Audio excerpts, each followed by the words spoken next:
Berbagai permasalahan dihadapi gubernur dan wakil gubernur Bali baru yang terpilih nanti. Salah satu persoalan tersebut adalah masih banyak masyarakat Bali yang tidak memiliki rumah. Gubernur dan wakil gubernur terpilih diharapkan memperhatikan permasalahan ini, khususnya bagi masyarakat kurang mampu agar bisa memiliki rumah yang layak. Pasangan calon gubernur dan wakil gubernur Bali, Wayan Koster dan Djoko Arde Ardana Sukawati, Koster Aceh, memenangkan pemilihan gubernur wakil gubernur Bali 2018 versi hitung cepat. Sejumlah kalangan pun turut mengucapkan selamat, termasuk Ketua DPD RI Bali, Pandai Agus Widodo Permana. Pihaknya berharap setelah ditetapkan sebagai gubernur dan wakil gubernur Bali yang baru, Koster Aceh bisa tetap bersinergi dengan stakeholder terkait untuk membangun Bali ke depan, terutama mengenai permasalahan perumahan.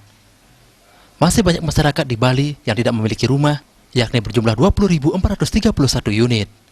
Hal ini memerlukan perhatian serius dari gubernur dan wakil gubernur yang baru untuk bisa bersinergi bersama dengan DPD RI Bali dalam mengatasi permasalahan kepemilikan rumah tersebut. Kita menyadari betul bahwa Bali ini masih banyak terjadi backlog atau kepemilikan rumah gitu. Contohnya di Bali ini sendiri kita sekarang backlog perumahan sebesar 20.431 unit. Nah, di sini saya sangat berharap bantuan atau perhatian dari Bapak Gubernur dan Bapak Wakil Gubernur untuk bisa sama-sama dengan kami DPD RI Bali untuk meminimais atau mengurangi daripada backlog perumahan tersebut.